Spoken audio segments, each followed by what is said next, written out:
Hello everybody, this is part 2 of a two-part video review of the Samsung Galaxy Ring from Virgin Mobile USA. Alright, so this is continued from part 1, so if you haven't already seen part 1, go back and watch that for some of the basics. But now we are going to continue by looking at the camera. And this phone has a dedicated camera button, so I believe you can hold that to get the camera. Okay, I guess not when it's locked. So you're going to have to swipe the camera open and get your camera. Let's get my dirty, dusty old calculator out. As you can see, you have tap to focus, so you can focus on different parts. And let's see here. There we go. The camera I found in general to be pretty good. There's a dedicated camera button which helps, otherwise you can tap and nope, that doesn't take it. You just have to press the button. I'm thinking of a different phone, but also let's see. Yeah, the pictures that I took turned out pretty decently. So you can see here's the one I just took. And once you start to zoom in, it loses quality pretty quickly, but again, pictures look great on the screen, and it's a bit laggy in the camera, but in general, pictures turned out pretty well, which is what counts. You can see lag. Some of these I zoomed in on, but light and everything seemed to be captured pretty well. This is a zoomed in shot, so again, zoomed in.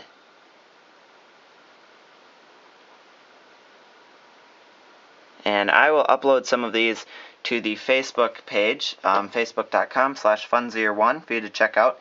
So check those out. But this phone crashed continuously, force quit, when I tried to send some pictures via Gmail to myself. Again, that just goes along with the theme with this phone, is crashing and lagging. So I have not liked this phone too much. What the heck? Did you see that lag there? It's just not fun when it crashes and lags all the time. It does stutter when it's playing its own videos that it recorded, so that is a downside of this phone. And again, there's a bit of a camera shutter lag before it takes the picture, as you can see. Button, camera. So that's a disappointment as well. But the pictures turned out well on the camera in general. So as much as I didn't like the camera, the pictures were just fine. Alright, now for apps and games. Daily apps were a bit laggy and jumpy, like I said. YouTube could not play a video straight through without jumping and pausing. And YouTube works on, every Android phone I've tried just fine, so I'm not sure why it has issues with that. Some videos it got through, others it would skip every now and then, and I'm not sure why. And also, it tended to work, but not smoothly, just doing general apps such as TweetDeck. You can see it works, but it's a bit, well, you can't really tell right now, but it sort of is jumpy. And, okay, there we go. You can see the jumping there.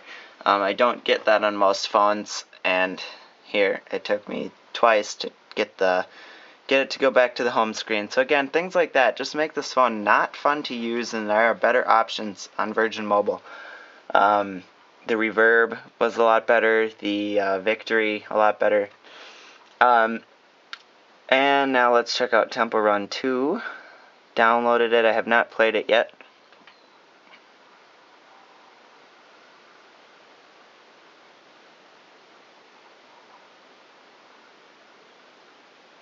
Come on.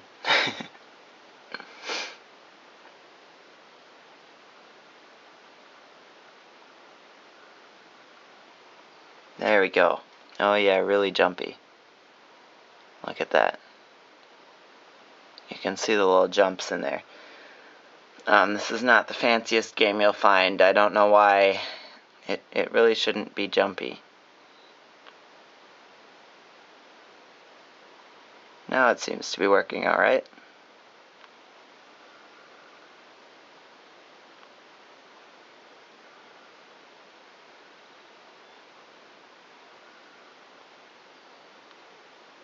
So you can see that's just a little bit of gameplay with the Temple Run 2.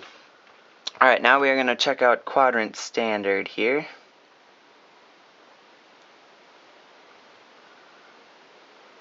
And I do not have auto brightness on because it force quit there. Because as I said, the auto brightness always tended to be too dim. Alright, it appears that Quadrant Standard is not going to work on this phone, so I will not be able to demo that. Let's go into speed test and see if that'll work. I have a very bad 3G connection right now, but my speed test app disappeared. Okay, well, I will go download that. Alright, now it's just about done installing. So, as I didn't get to do Quadrant with you guys, I'm just going to say that call quality was good. It was very full sound on my end, and the other person could hear me just fine. So that's just something to keep in mind. And now I'm going to do a speed test. This is 3G, the phone is 3G only, no 4G, and it is, this tended to be a lot slower 3G than most Sprint devices I've used in the same spot right here. Well, everywhere I tried it. Again, only 0.4 megabits per second there, you can see. So not too great, and web browsing on this was very slow over 3G, unlike most Sprint phones I try, which it doesn't have too much of a problem with.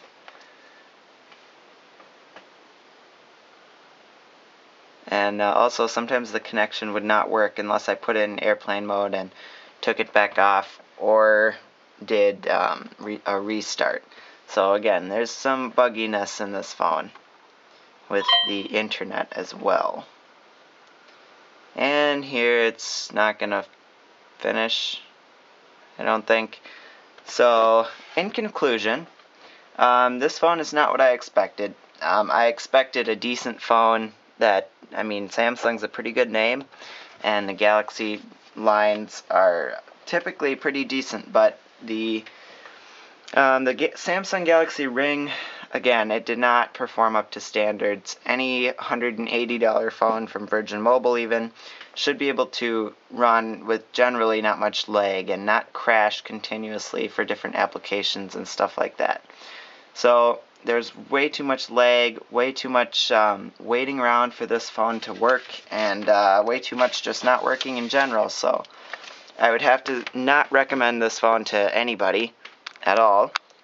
There are better options out there. I can't think of an option that is worse at the moment. There are some phones under $100 that would be better than this phone. So that is that. The Reverb, the Victory, other phones, even the PCD Chaser, I liked better than this phone. It's worse screen and everything, but at least it works. Alright, well, thanks for watching. Please subscribe. It helps a lot. And like my Facebook page, facebook.com/funzier1. Follow me on Twitter at funzier1. And I started a new blog, prepaidnews1.blogspot.com. So if you're interested, go check that out. Alright, again, thanks for watching.